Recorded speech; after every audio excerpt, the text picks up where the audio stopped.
कहानी की शुरुआत में हमें मार्टिन टिलमन को दिखाया जाता है, जो पिछले 3 साल से वियतनाम की जेल में बंद है। मार्टिन कोई आम कैदी नहीं बल्कि ब्रिटेन से भागा हुआ एक खतरनाक अपराधी है, जो बचने की फिराक में वियतनाम आया था। पर जल्द ही यहाँ की सरकार ने भी उसे पकड़ लिया और तब से ही वो जेल में बंद है। हालांकि जिस फ्रांसीसी हुकूमत ने उसे जेल में डाला था, उन्हें ये देश छोड़े हुए सालों बीत चुके हैं, लेकिन फिर भी कुछ लोग उसे छोड़ने को तैयार नहीं थे। साल 1954 में वियतनाम ने खुद को आजाद कर लिया, जिसके बाद सभी फ्रांसीसियों को देश छोड़कर भागना पड़ा।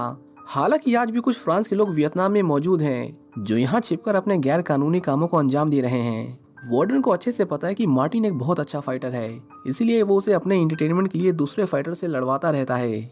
आज भी मार्टिन को एक दूसरे फाइटर से लड़वाया जा रहा था। दोनों को कीचड़ से भरे गड्ढे में लाया जाता है और फिर दोनों अपने हाथ खोलकर दिखाते हैं, ताकि ये पक्का किया जा सके कि कोई चीटिंग नहीं कर रहा। इसके बाद सभी अपनी अपनी बोली लगाना शुरू करते हैं और वार्डन के इशारे पर एक आदमी हवा में गोली चलाकर फाइट की शुरुआत करता है। दोनों ने एक दूसरे पर लात मुक्के चलाने शुरू कर दिए। मार्टिन ने उसे अपनी एक किक से नीचे गिरा दिया, लेकिन वो भी कोई कमजोर फाइटर नहीं था। वो दोबारा उठा और मार्टिन पर हमला करता रहा। स्टीनर दूर से ये सब देख रहा होता है और वो जानता था कि ये फाइट मार्टिन ही जीतेगा। आखिर में होता भी बिल्कुल वही है। मार्टिन एक ही मुक्के में दूसरे फाइटर को नीचे गिरा देता है। जैसे ही मार्टिन जीता है, स्टीनर अपने सबसे खतरनाक आदमी को ऑर्डर देता है कि जो इस फाइट में हारा उसे मार दिया जाए। वो दूसरा फाइटर कहता है कि तुमने मुझसे वादा किया था कि अगर मैं ये फाइट लड़ा तो तुम मुझे जाने दोगे, पर रेस्टिक नेक ने उसे बताया कि ये फाइट तुम्हारी आजादी के लिए ही थी, पर तुम इसे हार गए। ये सुनते ही उस फाइटर ने रेस्टिक नेक पर हमला कर दिया, लेकिन रेस्टिक नेक उससे लड़ा और उसकी जान ले ली। वो मार्टिन को घूर कर देखता है, जैसे कि उसे बता रहा हो कि अगर वो हारा तो उसकी हालत भी यही होगी। इसके बाद दो गार्ड्स मार्टिन को वापस उसकी सेल में ले जा रहे होते हैं, लेकिन रास्ते में उसकी नजर एक लड़की पर पड़ती है जिसका नाम इजाबेल है। मार्टिन ने इससे पहले भी इजाबेल को कई बार देखा था, लेकिन आज जब ये गार्ड्स इजाबेल के साथ बदतमीजी करने की कोशिश करते हैं तो मार्टिन खुद को रोक नहीं पाता और उन्हें बहुत मारता है। गार्ड्स भी मार्टिन को जमकर पीटते हैं और उनमें से एक उस पर गोली चलाने ही वाला था कि तभी मार्टिन उसे याद दिलाता है कि अगर तुमने मुझे मारा तो मेरी जगह तुम्हें लेनी पड़ेगी। ये सुनते ही गार्ड पीछे हट जाता है और मार्टिन को फिर से उसकी सेल में बंद कर दिया जाता है। अगले दिन मार्टिन खिड़की से देखता है कि इजाबेल जेल के वार्डन के लिए फूल लेकर आई है और वो ऐसा रोज करती है, लेकिन स्टीनर हमेशा उन फूलों को फेंक देता था। इजाबेल जब मार्टिन के पास आती है तो मार्टिन उससे पूछता है कि तुम हर रोज उस आदमी के लिए फूल क्यों लाती हो, जानती नहीं कि वो कितना बुरा आदमी है। इजाबेल ने मुस्कुराकर कहा कि अगर तुम चाहो तो मैं तुम्हारे लिए भी फूल ला सकती हूँ, तुम एक अच्छे इंसान हो, तुम्हें यहाँ नहीं होना चाहिए। पर मार्टिन उसे नफरत भरी निगाहों से देखता है और कहता है कि मुझे तुम्हारे फूल नहीं चाहिए, यहाँ से चली जाओ। इजाबेल जानती थी कि इस जगह ने उसे पत्थर दिल बना दिया है, फिर भी वो हल्की मुस्कान के साथ कहती है कि ठीक है, लेकिन मैं कल फिर आऊंगी, शायद तब तक तुम्हारा मन बदल जाए। इसी बीच स्टीनर को पता चलता है कि एक ब्रिटिश एजेंट उससे मिलने आया है। उसका एक आदमी जिसका नाम बून था, वो कहता है कि अगर आप कहें तो मैं उसे ठिकाने लगा देता हूँ। पर स्टीनर ऐसा नहीं चाहता था, क्योंकि इससे मामला और बिगड़ सकता था। वो कहता है उसे अंदर भेज दो। ब्रिटिश एजेंट हैरिसन स्टीनर से कहता है कि मैं मार्टिन को ढूंढ रहा हूँ, मुझे खबर मिली है कि वो यहीं कहीं छुपा हुआ है। वो इंग्लैंड से भागा हुआ एक अपराधी है और उस पर सरकार ने इनाम रखा है, उसे कोर्ट में पेश होना है, इसलिए तुम उसे मुझे सौंप दो। लेकिन स्टीनर ऐसा नहीं चाहता, क्योंकि मार्टिन उसके लिए एक पैसा कमाने वाली मशीन बन चुका है। हर फाइट से स्टीनर को बड़ा फायदा होता है। अगर मार्टिन चला गया तो उसके धंधे को भारी नुकसान होगा, इसलिए स्टीनर हैरिसन से कहता है कि यहाँ कोई मार्टिन नहीं है, आप जा सकते हैं। हैरिसन उसे समझाता है कि जल्द ही अमेरिका से मेरे जैसे और भी लोग आएंगे और तुम हर बार उन्हें यही जवाब नहीं दे सकते, तुम्हें मेरी जरूरत पड़ने वाली है, इसलिए क्यों ना हम एक दूसरे के काम आए। स्टीनर अच्छे से जानता था कि अब इस जगह पर उसके ज्यादा दिन नहीं बचे, इसलिए अगले दिन मार्टिन को स्टीनर के पास लाया जाता है। वो मार्टिन के बारे में सब कुछ जानता था, उसने कैसे इंग्लैंड में अपने सुपीरियर ऑफिसर को मारने की कोशिश की, जिसके लिए उसे 3.5 साल की सजा भी हुई थी, लेकिन फिर वो एक और खून करके वहां से भागकर वियतनाम आ गया। स्टीनर उसे अपने 3 सबसे खास आदमियों से मिलवाता है। पहला था रेस्टिक नेक, एक कातिल जो कभी स्पेन की स्पेशल फोर्सेस में था। दूसरा बून, जो वियतनाम आर्मी में कमांडर था, लेकिन उसने अपने ही देश के साथ गद्दारी की और फ्रेंच आर्मी के साथ मिलकर अपने ही लोगों को धोखा दिया। और तीसरा था एमेरिलो, जो फ्रेंच आर्मी का हिस्सा था। स्टीनर कहता है कि ये सभी अपने देश में क्रिमिनल्स थे, लेकिन आज मेरे साथ अच्छी जिंदगी जी रहे हैं। तुम भी कुछ ही दिनों में आजाद होने वाले हो और मैं जानता हूँ कि तुम भी इन लोगों की तरह अपने देश नहीं लौट सकते, क्योंकि तुम्हारे ऊपर कार्रवाई चल रही है, इसलिए बेहतर यही है कि तुम भी मेरे लिए काम करो। हम जैसे क्रिमिनल्स के लिए रहने के लिए ये आखिरी जगह बची है, लेकिन हम मिलकर काम कर सकते हैं। मैं तुम्हारे टैलेंट का यूज कर सकता हूँ और मैं तुम्हें इतना अमीर बना दूंगा कि तुम फिर से किसी भी देश में एक नई शुरुआत कर सकते हो। मार्टिन उनकी बात सुनता जरूर है, लेकिन उनके साथ काम करने से मना कर देता है और कहता है कि मैं अपनी लाइफ अपने हिसाब से जीना चाहता हूँ। ये सुनते ही स्टेनर ने तुरंत उसकी रिहाई पर मंजूरी दे दी और कहा आपसे तुम आजाद हो। इसके बाद मार्टिन वहां से जाने लगा, लेकिन जाते वक्त स्टेनर ने उसे कहा कि मेरा एहसान है तुम पर, इसे कभी भुलाने की गलती मत करना। स्टेनर जानता था कि वो ज्यादा दूर नहीं जा पाएगा, क्योंकि उसके पास ना तो पैसे थे ना ही पेपर्स। आखिर में हुआ भी कुछ वही। कैंप के बाहर मार्टिन का कोई जान पहचान वाला नहीं था, इसीलिए आखिर में वो उस लड़की के पास गया जो उसे सेल में फूल देने आया करती थी। इजाबेल उसे वापस देखकर खुश हो गई, लेकिन उसके पिता वैलेंटाइन मार्टिन को लेकर थोड़े सख्त थे। उन्हें पता था कि मार्टिन किस तरह का इंसान है। वो कहते हैं कि मेरी बेटी सिर्फ लोगों के अंदर अच्छाई देखती है, पर मैं वैसा नहीं हूँ। मार्टिन को यह समझने में देर नहीं लगी कि वैलेंटाइन उसे पसंद नहीं करता। उसने कहा कि आप बस इतना बता दीजिए कि अगला रेस्टोरेंट कहाँ मिलेगा, मैं यहाँ से चला जाऊंगा। वैलेंटाइन ने कहा मेरी तुमसे कोई दुश्मनी नहीं है, इजाबेल चाहती है कि तुम यहाँ रुको, हमारे यहाँ बाउंसर की जगह खाली है, मैं तुम्हें काम पर रख सकता हूँ। लेकिन एक बात अच्छे से जान लो, अगर तुमने इजाबेल को किसी भी तरह से नुकसान पहुंचाया तो मैं तुम्हें मारने से पहले जरा भी नहीं सोचूंगा। मार्टिन को ये बात, या कहें कि ये धमकी अच्छे से समझ आ गई, पर एक बात जो उसे कई सालों से खटक रही थी कि इजाबेल हर रोज स्टेनर को फूल क्यों देने जाती है। वैलेंटाइन उसे बताते हैं कि स्टेनर ने यहाँ की एक लोकल लड़की से शादी की थी, वो उससे बेहद प्यार करता था, लेकिन एक दिन उसे शक हुआ कि वो उसे धोखा दे रही है। और जब उनकी बेटी पैदा हुई तो उसे लगा कि ये उसकी बेटी नहीं है, इसलिए उसने अपनी पत्नी और बच्ची दोनों को छोड़ दिया। इजाबेल वही बच्ची है जिसे स्टेनर आज तक अपनी बेटी मानने से इनकार करता है। उस वक्त मैं स्टेनर का ड्राइवर था, इसलिए मैंने उसे गोद ले लिया और उसे अपने घर ले आया। वो हर रोज उसके लिए फूल लेकर जाती है, इस उम्मीद में कि एक दिन स्टेनर मान लेगा कि वो उसकी ही बेटी है, लेकिन स्टेनर हमेशा उसे ठुकराता आया है। वैलेंटाइन मार्टिन को अपने घर में रहने की जगह देता है और उसे समझाता है कि यहाँ तुम्हें ज्यादातर शराबियों से निपटना होगा। अगर कोई गलत बर्ताव करे तो उसे पहले शांति से समझाओ, लेकिन अगर वो ना माने तो फिर जैसा सही लगे वैसे संभाल लेना। मार्टिन कहीं जा नहीं सकता था, इसलिए वो बार में काम करने लग जाता है। धीरे धीरे वो इजाबेल के परिवार के साथ कंफर्टेबल हो गया। मार्टिन ने वैलेंटाइन से कहा मेरी कभी किसी ने इतनी मदद नहीं की जितनी आप लोग कर रहे हैं, मैं इसका शुक्रगुजार हूँ। इजाबेल और मार्टिन भी एक दूसरे को पसंद करने लगे थे और सब कुछ बढ़िया चल रहा था। एक रात मार्टिन बार में दो लोगों को आपस में लड़ते हुए देखता है। वैलेंटाइन ने उसे इशारा किया कि वो एक बार जाकर देखे कि क्या चल रहा है, लेकिन मार्टिन जैसे उनकी लड़ाई रोकने गया, वो दोनों उल्टा उससे भिड़ पड़े। क्लब में फाइट शुरू हो गई और उन दोनों के साथ जो बाकी के लोग आए थे वो भी इसमें शामिल हो गए।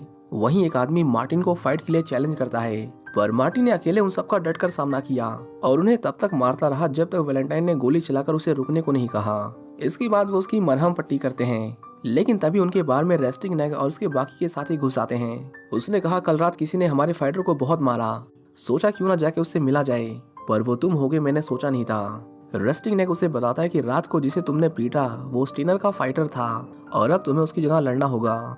मार्टिन इसके लिए मना कर देता है, लेकिन रेस्टिंग नेक उसे इजाबेल और उसके बाल को नुकसान पहुंचाने की धमकी देकर वहां से चला जाता है। उसी रात मार्टिन और वैलेंटाइन आपस में बात करते हैं। मार्टिन अपनी किस्मत को कोस रहा था और कहता है कि मैं जिसके साथ होता हूँ उसे हमेशा नुकसान पहुंचाता हूँ, लेकिन वैलेंटाइन उसे हिम्मत देता है और कहता है कि 10 फाइट लड़ने से अच्छा है बस एक आखिरी फाइट लड़ो। मार्टिन मान जाता है और अगले दिन अपना सामान पैक करके फिर से स्टीनर के पास जाने लगता है। उसने इजाबेल से वादा किया कि वो जल्दी आ जाएगा और वहां से चला गया। इसके बाद हम मार्टिन को रिंग में देखते हैं। उसके सामने जो सबसे पहला फाइटर आया ये वही था जिसे उसने कल रात पीटा था। मार्टिन बस कुछ ही पंचेस में उसे फिर से धूल चटा देता है और ये फाइट जीत जाता है। उसी रात हैरिसन वैलेंटाइन के बार में आता है और उसे मार्टिन के बारे में पूछता है। वैलेंटाइन ने कहा ऐसा एक शख्स यहाँ पर था पर अब वो जा चुका है। हैरिसन बताता है कि मार्टिन कितना खतरनाक अपराधी है, उसने अपने ही देश में बॉम्ब अटैक्स प्लान किए थे। अगर वो यहाँ वापस आए तो उसे बताना कि मैं उसे ब्रिटिश एम्बेसी में मिलूंगा।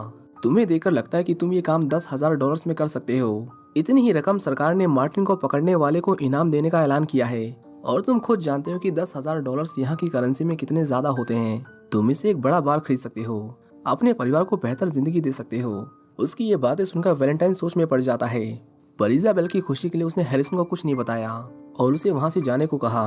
अगले दिन मार्टिन एक और फाइट में हिस्सा लेता है। सारे लोग मार्टिन पर ही पैसा लगा रहे थे और मार्टिन फाइट जीत भी रहा था। उसके सामने जो भी आया ज्यादा देर टिक नहीं सका, जो देखकर सबको भरोसा हो गया कि मार्टिन के ऊपर लगाया गया दाव कभी बेकार नहीं जाएगा। इसके बाद मार्टिन ने उस दिन 1 नहीं 2 नहीं बल्कि 7 लोगों से फाइट की और सबको हरा दिया।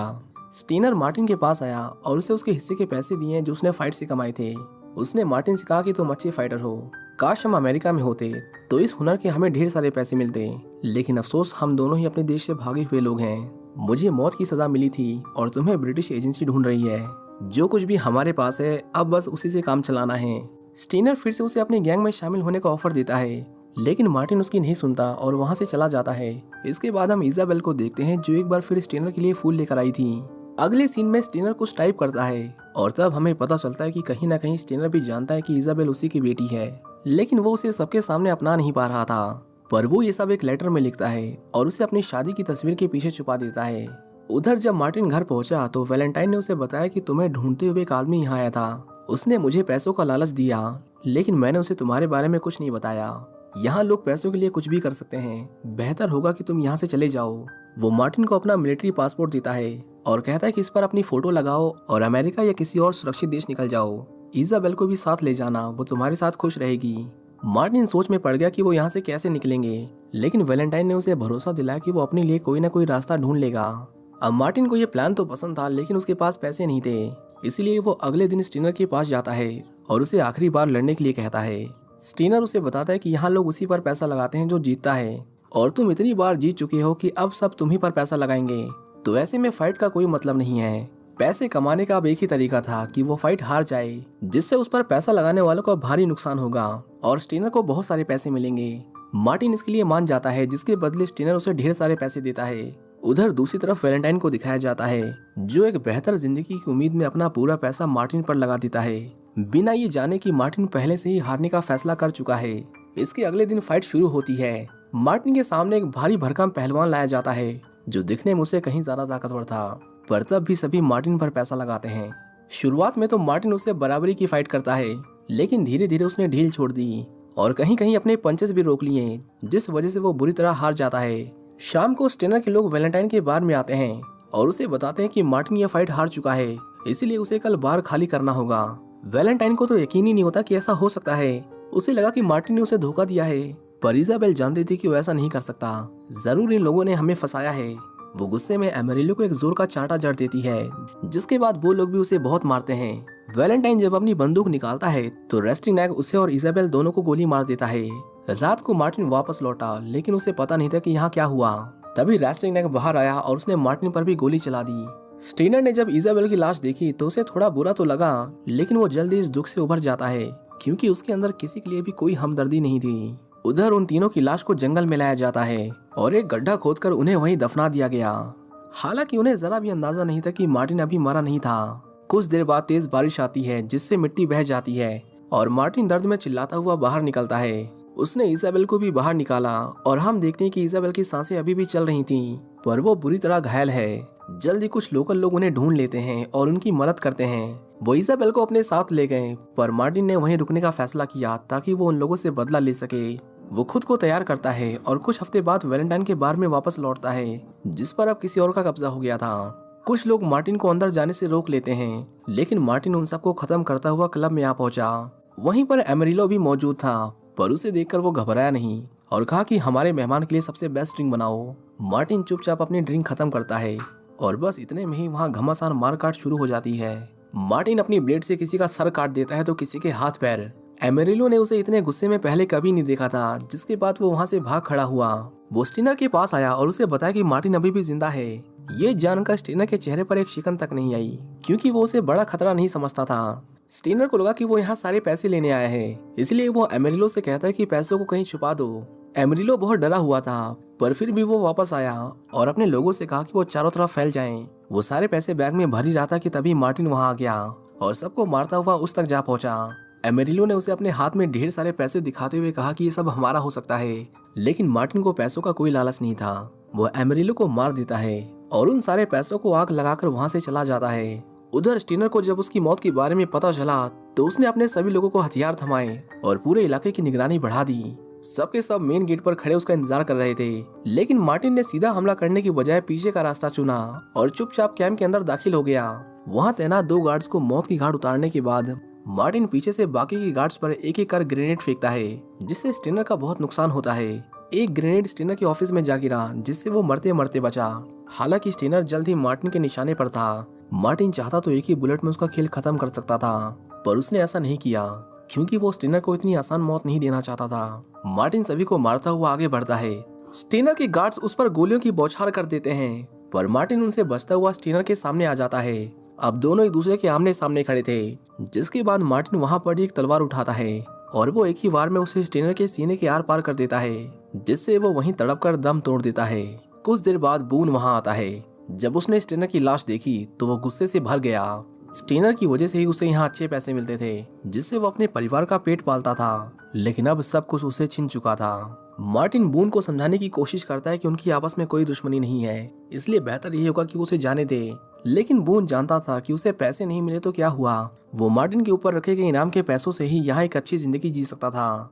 दोनों में फाइट होती है, जिसमें बून मार्टिन को बहुत पीटता है।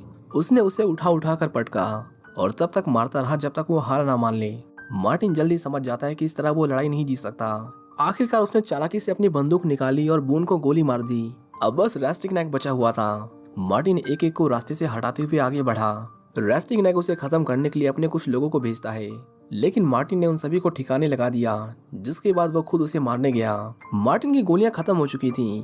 जैसे ही वो एक राइफल उठाने के लिए झुका, रेस्टिंगनैक ने उस पर रिवॉल्वर तान दी और कहा, बस करो, तुम जीत नहीं सकते। लेकिन मार्टिन ने तुरंत राइफल उठाई और रेस्टिंगनैक पर गोली चला दी, जिससे दोनों बुरी तरह घायल हो गए। इससे पहले मार्टिन उसे पकड़ पाता, रेस्टिंगनैक मौका मिलते ही वहां से भाग गया।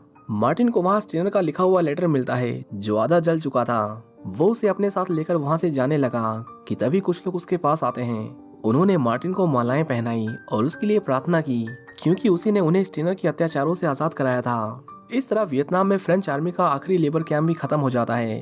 अपने दोस्तों के जाने के बाद रेस्टिंगनैक मारा मारा फिर रहा था। उसके पास ना तो पैसे बचे थे और ना ही ताकत।